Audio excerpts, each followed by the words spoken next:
Time for rolling. The right targets. That is one trade. T-Tigers is still pretty healthy. Tries to jump in. He finds one. This is a big turnaround for Liberation X. They might get the third. They might find an ace here onto Lost Boytov. Surrey Strike is not enough. The Gauntlet goes down. He might go for Donna Clips. He's going to get one. He's going to get two. Lost Boytov! Lost Boytov, he does it. He gets the 2 versus 1 turnaround under the turret. He lifts two. Is a god. That Welcome to Time for Rolling Esports, the weekly podcast that brings you Vainglory Esports. From predictions to recaps and analysis, we present to you the best in professional Vainglory. Now here's your hosts, Endless and Crude. It's Time for rolling.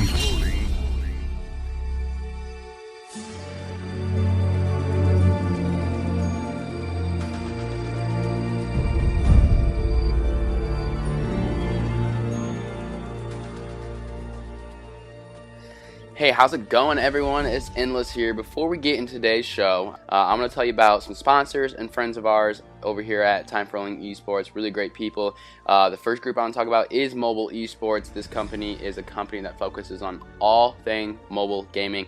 They run community events, they run tournaments, all based around mobile titles like Critical Ops, Clash Royale, and of course Vainglory. They are just now starting to get into Vainglory. This will be their first tournament on December 9th. It's going to be a small tournament on that Saturday. It's going to be a fun time. We're really excited to get Mobile Esports more involved in Vainglory, as I personally believe Vainglory is one of the biggest mobile titles out there. So make sure you can follow them on Twitter, at esports_mobile, or you can go to their webpage, mobileesports.org. You can check out their webpage. They have a lot of great things there. They're just really great company, and I cannot wait to get them more involved in Vainglory. Of course, on their website, you can find their other tournaments if you are interested in like Critical Ops, Clash Royale, those type of titles. They'll be expanding to other games as well once more. Great mobile titles like maybe Rules of Survival. I know a lot of the Vainglory community right now is playing that game.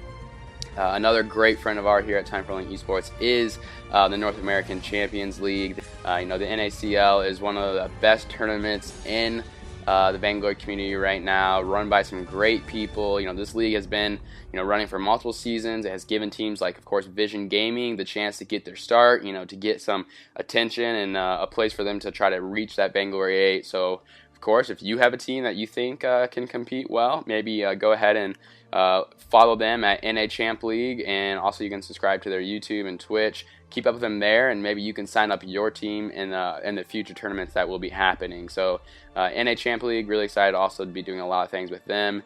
That is all we have when it comes to sponsors and friends. This episode is going to be awesome, fun time, a lot of great conversation.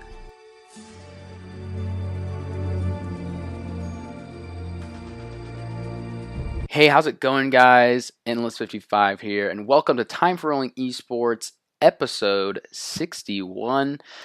This is our second episode of our mini-series we are doing with Forever and VG Pro. We are going to bring on a bunch of great community members from the Vainglory world, talk about the picks, fill out the VG Pro bracket, and discuss groups, what we're excited to see, teams that we hope to win, teams that may be an underdog. And on this episode, we are joined with Brad from Shatter The Vain. How's it going, man? Hey, what's up? Good to be here. I forgot to introduce my co-host, Crude. How are you? Oh yeah, don't worry about me. I'll just be hanging out here in the background. It's going pretty good. How are things over there at Shatter The Vain? Going well? Yeah, going well. Haven't dived too much into these brackets or anything like that, so it's nice to talk to you guys about it. Yeah, your bracket so far is one of the most entertaining ones I've seen circling around on Twitter. So I'm definitely excited. Oh, really? Definitely excited to hear you chat about these teams. Worlds is going to be super fun. 2016 was a fun time seeing all the regions kind of come together. I think 2017 is going to be even more hype. So we're definitely excited to get as many people on to kind of build the hype for Worlds. You're not going to be attending, are you? No, I won't be there. Okay, fair enough. I was hoping I'd be able to talk Sadly, neither will we. Yeah. I was hoping to talk to someone that is making that trip and be able to be If Super jealous. Evil wants to fly me out, I'll pack up my bags and go next week. That's Right. fine. I'll make sure to tag them and let them know. Maybe they'll hear that. But let's go ahead and dive into some of this conversation. Then we're gonna fill out the bracket with him as we go through this episode. Right away, we'll start with Group A. Let's go ahead and discuss this. When the drawing kind of happened, this was quote unquote the easy group. Cloud9 was gonna have the easy route to that first place. The Group A is Cloud9, Red Candace, which is now Team Pain, I believe, and Elite 8. That is the order you have them. So why don't you go ahead and break down your Group A picks? Well, yeah, I guess just being from NA, got to go Cloud9 because I do see them going here pretty far in this. Elite 8, I've talked to people about them, and I know a little bit of what they can do, but I don't know if they're gonna make it. And then Team Pain here, I'm just going for like an underdog pick here. I think the Brazilian team here, I think they can do something that maybe people aren't ready for, and they're just offering something a little different outside of the normal meta. So that was my thought here, and that's kind of why I'm dropping Elite 8. I think they're going to perform really well, but I think maybe they're going in with high expectations. Yeah, I think Team Pain now they've dominated that region. They've been a really strong team. So I have the same as you do for Group 8. I've been seeing a lot of Elite 8 and number 2, but I really think Team Pain will do a pretty good job there. So Group A, it's pretty set in stone, I think, for number 1. I really, really expect Cloud9 just to kind of dominate. Group B, on the other hand, let's go over and look at that. We have, the EU region with G2. We have EA with Detonation Gaming, and then the last team that had finished for Worlds was Team Kraken. They had got that spot in the China region. So your Group B is a little different than most. You have Team Kraken at the top, Detonation, and then G2. Why don't you go ahead and discuss your thought behind Group B? It's pretty interesting. Sure, yeah. So yeah, I know Team Kraken was the last one to get in here. I think I'm kind of just picking this based on the name a little bit. I just think it'd Nice. be fun for the scene and I guess the community, like rooting for Team Kraken. That's kind of my thought here. I don't honestly know much about them and haven't really played, Right. so I know. Hey, if you and want to then- win that iPhone X, you gotta pick some upsets, So Exactly, I'm not yeah. against this. And then Detonation, I'm talking last week on last week's episode of the podcast. We're talking about the EU region and or EA region, sorry, and just sounds like those teams are just going to perform really well, and I think Detonation has this. And then G2, they played really well all of last split, and they're performing. But we do often joke a lot about EU teams and the NA scene and just like kind of just falling short. I think they're going to put up a good fight, but I just don't think they're there yet. I don't think they can pull it out. No disrespect to them or the players there. I just think they're up for a challenge here, and they're probably the team I don't think is going to make it out. Yeah, the EU region had that huge competition towards the end. Their last series, we saw their last split. We saw the G2 versus SK. Do you think G2 is the best team to represent EU, or were you maybe more of a SK fan, hoping that Cavalifar and his team would get into the Worlds? Yeah, I think I do love the players or the names in the SK team. I feel like are just a little more well known. So I was rooting for them a little more, and I've been watching them play. But yeah, so same with G2. Like they've had a great roster as well. But I was kind of on the SK side, and I think they were, I guess, showing maybe their skill or just knowledge of the hero pool a little better than G2 there was. Right. Yeah, you weren't the only one on the SK train, trust me. So.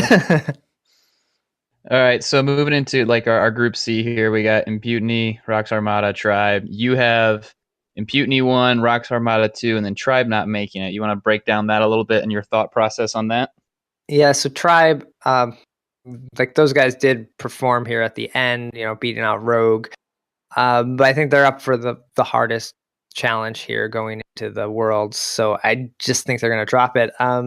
If it would have been Rogue, I might have picked them just because fan of them, maybe a little more than Tribe, just as a personal pick. But I think going up against Rox Armada and Unity, I think that group is super hard. Whatever third team would have been in there, if it was even Cloud9 or TSM, I think it would have been really hard. Yeah, Right. Rox Armada being a team with Druid, who's been, like kind of sick. Rox Armada's roster has been kind of shaky. So you have them at second. So do you think that Druid's going to come out as strong as he has in the past and be that dominating laner we've seen? Or do you think Rox is going to have maybe struggle in Worlds compared to what they've used to?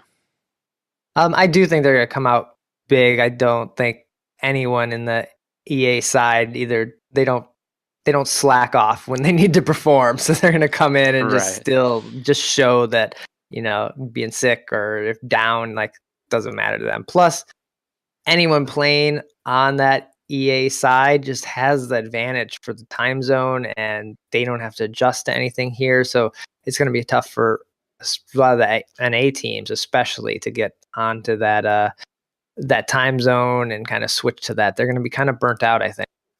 This is why we have you on. We have not discussed the time difference yet. That's Yeah. pretty good Yeah. thinking. There's gonna be maybe a little jet lag going on some of these NA players. Because I feel like I was watching Flash's stream the other day, and I think he said he gets in like the day before, or he has like 1 day or 2 days before, Holy and cow. just talking about the flight, he's like, it's an 18-hour flight for them. They're coming pretty far from Vegas there, so yeah, I think a lot of the players, the NA players especially, haven't had to travel that far for an event Right. before. Right. Yeah, so our last group, Group D, we have, maybe they're calling the Group of Death. You have Ace Gaming, Team Silomid, and Hunters, and you actually have them in that order. Mhm. Ace Gaming, they look pretty strong. I don't know how much you've been able to watch of them, but Team Silomid, you think those will be the two to advance out of that group then? Yeah, and like I haven't watched a lot of Ace Gaming. I've heard people talk about them, heard their performance and how well they've been doing. So I think they do come out ahead here. TSM, they can show up and they perform really well. They're really good at being aggressive and kind of showing their dominance. So I think that's what they're going to have to do, especially with Von C out there. Like, they're either kind of all in and that's it. Like, they need to go strong. Otherwise Right. they fall a little. And then Hunters, uh, Queen's not there, but Queen hadn't been maybe performing at the top level, and she's I think she's the coach Right. now, if I'm correct on that. So She thinks took she's over like in charge of the China, like the esports thing out Mhm. there esports for all of scene. Bangalore or Yeah. something. Okay, so and she was helping with Hunters even after she stepped away. So Right. I just think this roster is maybe not as in sync as something like TSM going into Worlds, but that's why I just think they're gonna drop out here. Yeah, Ace and Team Solomid, the two teams that really a lot of people are saying are gonna go get out of that group. Obviously, a lot of NA, the bias. A lot of people are saying TSM will get out, but it's pretty split. I feel like between Ace and Team Solomid. Another big topic Mhm. was, Group D was of course the group of death. Whoever TSM is, they kind of feel like that's the group of death, especially with Ace. But a lot of people think that Impunity is stronger than Hunters, and like with Rox and Tribe always playing so well on stage. A lot of people were saying Group C probably was just as strong with Group of Death. Do you think Group C may be more competitive than Group D? Yeah, I think so. I think Group C is going to be the one to watch because Tribe, I think they're also maybe the unknown one in here a little more. Mm-hmm.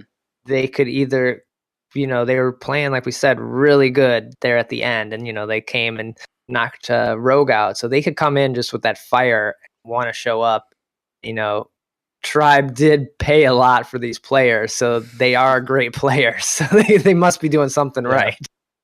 DNZO, that get a little 15-year-old Spitfire up there on stage. You really never know what's going to happen with him. And speaking of Spitfire, his Scarf gameplay is probably one of the best out there. So who knows? He may sit on that Scarf and just pull it out and absolutely run to the champions with that Scarf pick. So that'll be exciting to see. He gets that the live finals buff kind of thing, they say. The live event buff.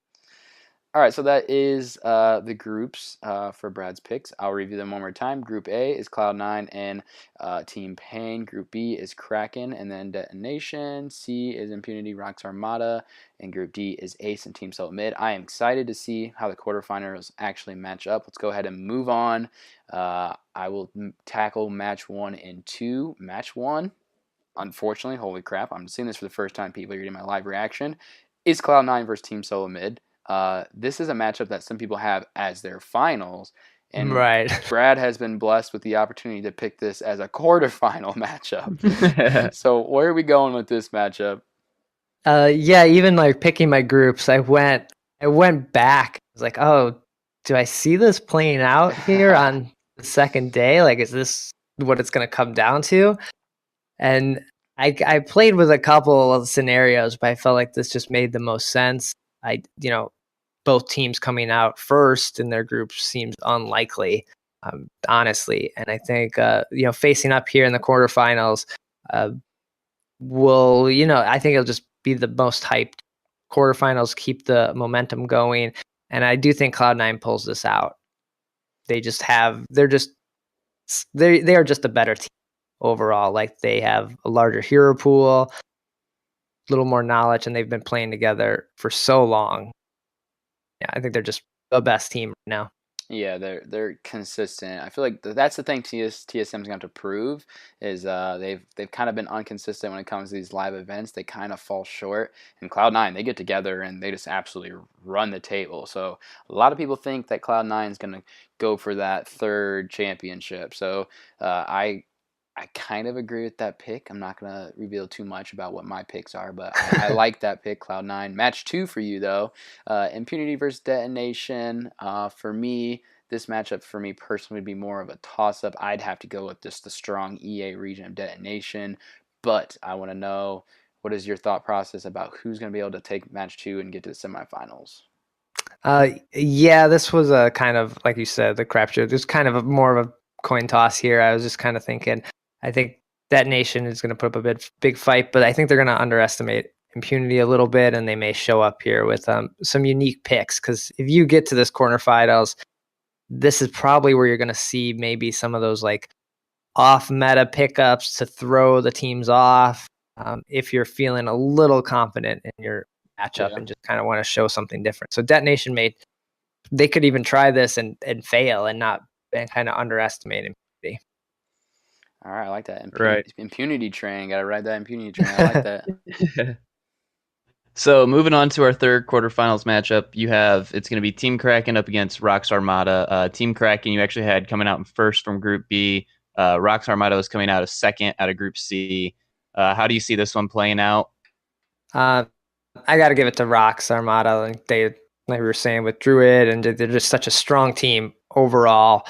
I think they take them down here and kind of just show like, hey, maybe groups we were kind of warming up, but now we're serious. Oh man, I was hoping you were going to ride out that Team Kraken all the way. I thought about it just for the fun of it, but yeah. Right. Yeah, you know what? With 5v5 coming out, I think the Kraken's going to hang out around the house and fold in that 3v3. So I thought, this would be a good time for that team to pay tribute to the Kraken and all the turrets she's destroyed. So I really appreciate that Chinese team coming in with that name. It's pretty amazing. But yeah, I agree with you, Rocks. I don't think they're really going to be around to mess around, or not going to be in the worlds to mess around. They definitely want to be able to repeat back to back. It's a lot of pressure for them. I don't know if you think that will affect them. It's not the same team, but Rocks is the defending champions. They did win last year. Yeah, they have the pride. They also they've been playing for so long. Not if they weren't together, but the players themselves, and so they know the game inside and out, and they've dedicated so much time playing, probably way more hours than anyone here on the NA side has as well. Oh, easily. All right. So for our final one, then we have the one of the, I guess, you could say powerhouses, Ace Gaming, go up against the Red Candids, or well, I guess Team Pain now. But you have Ace Gaming moving on. You think that'll be a pretty easy matchup for Ace, or do you think it's going to be a little bit more contested? Yeah. So Team Pain getting out of groups. It will be a struggle for them against the Elite Eight, but I think when they do have to face Ace, this is a easy win for Ace. Like Right. Team Pain, like we said, they're a great team in the Brazilian esports there, but it's just not going to match up. Like they're just going to, it's going to, I just have a feeling it's going to look sad watching this game. It very well could. Yeah, Ace Gaming. I'm excited to see how they do. You know, we saw them against mobile or in the mobile masters with TSM when TSM like absolutely dominated and won those 7 games in a row. So I was surprised to see TSM play so well against Ace. Granted, things have changed for Ace already, but you know that's one thing I'm looking forward to. I don't know if you've thought about this at all, but you know if TSM comes in and plays well like they did in that mobile masters, I get that it's a different format, but TSM could get that momentum going and absolutely just run through everyone. True. Yeah. Yeah, I think That TSM is going to be definitely a lot of eyes around them. I kind of feel for them. They've had so many eyes on them. They are like the quote unquote. No, I would say fan favorite. I feel like a lot of people root for TSM. But yeah, those are your quarterfinal picks. Cloud9, Rocks, Impunity, and Ace are moving on to the semifinals. That leads up to some pretty insane semifinals. Match number 1 is Cloud9 versus Impunity. You know, I think I know what you're going to go with. I'm going to let you tell everyone, though. I don't want to spoil it. Yeah, I'm gonna go with Cloud9 here. I think if Impunity beats Detonation, they've shown all their cards, and they're gonna be, I think, just tired and just not up to what Cloud9 can dish out at them. Yeah, that's one thing we've already kind of discussed is that if Cloud9 has this easy of a group stage, they're not going to have to show any of their secrets. They're just going to be Right. able to sit back, you know, throw out their normal picks. And then the quarterfinal, Cloud9 going against TSM, like they know that matchup, so they need to try, but you might not see that crazy stuff. And this is where I think Cloud9 semifinals Impunity will try those strange picks. And if it's like a Captain Rhyme or things like that, this will come out just to like flash their cards a little bit. Right. Crude, do you want to go ahead and do match 2? Yeah, I could do that. Sure. All right, cool. All right. So for the second semifinals here, we got Rocks Armada going up against Ace Gaming. This will be a pretty intense matchup. Do you want to tell the listeners who you have coming out of this one? Yeah, so here I'm going Rocks Armada versus over Ace Gaming. This is going to be a great, I think, series. I think it's going to go to the max number of games, and I just think this is going to be a lot of back and forth because these two teams do know each other pretty well, and yeah, it's going to be a bloodbath, I think. But Rocks Armada, I think, comes out ahead here. I think they have the stronger players, and I think they'll just be riding that momentum from the quarterfinal. Yeah, the interesting thing is when you look at the last season for EA, just how chaotic that region was. You know, we had like GG New Type or the second or something. That was like one of the team names for EA. They were like ahead of Rocks Armada. I mean, we're not going to see them at Worlds, but Rocks had struggled so much, obviously dealing with player changes, all that kind of stuff. And now, you know, we see them just in Worlds with their roster ready to go. I'm pretty terrified to see if they truly are just going to be able to just come out playing like they've been playing together forever. Like it's going to be interesting to see if that affects them. I know we've already talked about it a little bit, but I'm still questioning, is Druid going to be able to do it? Yeah. I think they got it here. Yeah, Rocks coming in with this big organization. They're representing them. They're definitely going to be able to make them proud. But Cloud9 versus Rocks going into the finals. NA versus EA. You know, we saw this matchup kind of in 2016. So let's replace Cloud9 with TSM. TSM came into that matchup major underdog. Phoenix Armada was dominating everyone at this point. You know, this matchup could be the exact opposite. We'll see if Rocks is you think Rocks will be the underdog in this matchup? I think so. I think a lot of people probably have Cloud9 going all the way here, and even winning them here. That's kind of who I'm going with. Not a little bit on the NA pride because I want to see Cloud9 win. But I do think they have the slight upper hand, like we were saying earlier. Like these players are the best in the region. These three players together, and we've seen them just continue to play great every split, every season and basically never faltering. Like they don't mess around when they get out there. So I think they pick up the win over Rocks here. All right, so that's 2 in a row. Two back to back for our first 2 episodes of this series has been Cloud9 champion. I'm going to take you back real quick. I'm going to put you on the spot. Let's go back to the group stages. If you have to pick one team underdog, quote unquote underdog, maybe one of your third place teams, who do you think has the best chance to just come in on fire and maybe make it to that late semifinals, even final stage? I'd have to give it to Tribe. I think we were saying like the Enzio kind of buff he gets, and just talking about how these players they are top tier players. So I Right. think Yeah. that's would be my underdog pick, just to kind of blow out this whole bracket and mess the whole thing up for me. Yeah, I have seen a couple those Tribe fans putting them in as their champion.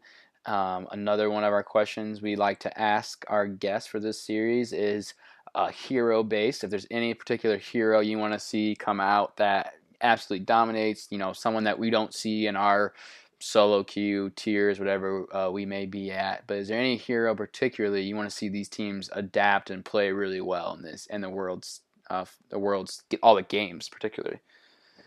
Well, I have a feeling like Lorelei is probably going to be a pretty top pick, or uh, even a band pick. So we're probably going to see a lot of her. And I don't see her a ton playing in solo queue. Like it's either once in a while she'll go as that carry and just dominate, and you're like, oh my god, why isn't everyone playing her? So I think we may see more of her getting played. And because we didn't have a Vainglory 8, we as I guess the average players don't know how she Yeah. performs like teams. So I think Lorelei is going to be this big pickup. She's the great unknown. Mm-hmm. That's Kind of like what Flicker was in the 2016, but Yeah. We probably won't see any Flicker, but you never know, right? Yeah, you have Flash X out there, and he is the one person that believed in Flicker. So who knows if he will pull that out again. That's the thing I'm probably most excited about, is just to see.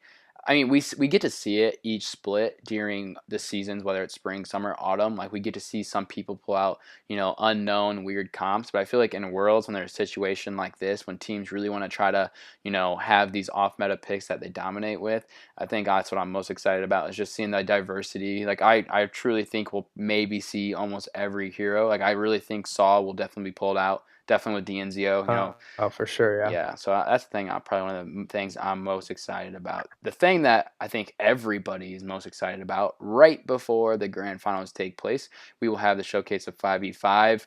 I'm interested, B-Rad, what is the thing you're most excited about? What is something you want to see with 5v5 in the future of Vainglory? Well, I know they just tweeted out this little fact about the jungle shops and something about like items getting airdropped down. And it sounds like you might be able to steal these items. Like, I don't know if it was like a, player, the battleground unknown kind of like drop box. Like this package comes down and it's going to have an item or a health thing. Like that wasn't really clear what that was. So I'm interested to know what that is and how that maybe changes it up just from a jungle shop or a buff you might find or something like that. from what I understood, they made it sound like that it was like a high-priced item that could like help change the flow of the game. But you have to have enough gold to buy it. Like they won't just drop down like a weapon blade. That's kind of how I understood it. Maybe I'm wrong on that, but like no, yeah, exactly. Like so, what does that mean? Is it a new item? Is it an item you Yeah, need? true, Is it kind of just a buff that your team's gonna get? I don't know. Because The unknown is killing me. Yeah, I because mean, that like I've talked about this before, and these games still need to last around 20 minutes. They can't creep over that 30 minutes, so they need stuff like maybe these buffs that drop out, especially as it gets later when your team has the money. Like whoever gets this, you can pick it up and win the game off of it. Yeah, I mean, I wonder if it's going to be like if you're building towards that breaking point, like the game knows you are and it'll drop it for you. That way you don't have to like go home to buy it, or if it's going to be completely random. But if the team gets a team wide, let's say it's a team wide, weapon power buff, that's going to be huge for them to, Hmm. maybe push and win. But that's, the big topic a lot of people have been discussing whether or not they want to see this new game mode be long, short, stay the same as 3v3 or be a little longer. You think that it's really crucial for them to stick with that mobile, on the go, quicker game style? Yeah, I think it needs to still be short. There are multiple times when those are playing iPad runs out of battery because it's like the fourth game or something like that. So if that happens and each game's 35, 40 minutes, like you're just gonna have to charge your device too often, and probably not play as much unless you are playing with when you're plugged in. But a lot of those devices do get hot. You got to get And, those portable chargers, Brad. I know. You gotta get those portable chargers, man. They save me. All right, so the last thing, real quick, anything you are excited about, anything you would like to hint at when it comes to everything you do in the Vainglory community? Obviously, if people don't know, you do the podcast Shatter The Vain, you do a lot of great YouTube videos. Do you still do the beer, like the beer series where you like drink different types of beers when you play Vainglory? Yeah, I do those sometimes. The audience of Vainglory is a little younger, so maybe those don't get as much views. But I like to mix up, I think, the content on the channel, so it's not just straight gameplay. Every video is exactly the same, just with a different hero. So doing stuff like that, Blitz stuff. We have Onslaught here coming up, so I'll have to figure out something to do with those videos. If it's just kind of more quicker montage kind of stuff, not sure on that. I haven't jumped into the PBE or even played any of that Onslaught yet. All right, well, make sure everyone does go subscribe to his podcast. He does a lot of great interviews with community members, famous ones, some other ones you maybe not have heard of, like the one episode particularly when Crude and I were on. You probably don't know about those people, but you can go back and listen to that episode. But do you have anything else you would like to talk about when it comes to Worlds or 5v5, or are we ready to wrap this great episode up? Yeah, I'm just wondering if I'm gonna be able to stay up to watch. So I'm what gonna be is watching the VODs later. yeah, what is the exact time frame? This is something Crude and I still have never looked into to figure out. I'm trying to figure out if it's gonna be something I have to stay up for, or if I have to set an alarm early in the morning for it. Where's the line being drawn? Do I stay up late, or do I go to bed and then set an alarm to get up early enough? I don't know how the difference of the time change. Yeah, I don't know if there's the exact start time yet. I haven't seen any of the exact start times, but Yeah. when they were playing here in NA, they'd usually start around noon or right after lunch for the most part. So you add 8-10 hours onto that. So yeah, you're looking at like 2 to 4 a.m. kind of start times for most of the NA people. Well, it's a good thing that my semester at college will be over and I will be able to just stay up and watch it or stay alive whenever it's on. But yeah, thank you so much for coming on and talking a little esports with us. If you would like, maybe drop your Twitter handle or anything else you would like to be able to people that can reach out to you. For sure. So you can follow me. It's at brad on Twitter, and then Shatter the Vain's on Twitter at Shatter the Vain. I talk on both of those about Vainglory and the game. So yeah, follow those up. All right, thank you so much for coming on again. Make sure you guys look at his content, everything he's doing. He has a lot more stuff outside of Vainglory as well if you are interested in that. But thanks again. We'll talk with you later. And take care. All right, we'll see you, Brad. I hope you guys enjoyed this episode. It was brought to you by vgpro.gg. That is one of the best API statistical websites Vainglory has to offer. Whether you are a pro, a casual member, they host all your stats and statistics when it comes to your post-game history, all the matches you play, casual, ranked, blitz. It gives you breakdowns of your victories, your losses, help make you a better player. Of course, right now the bracket challenge is going on. Make sure you sign up, get a chance to win some great prizes if you pick enough of the correct teams, maybe pick the winner. But that's all we have for this episode. Thanks again. Thanks for tuning in to Time for Rolling. If you liked what you heard, please leave a review on iTunes or Google Play Music and subscribe for weekly episodes. Follow us on Twitter at Time for Rolling and at TFR _eSports. Until next week for another edition of Time for rolling.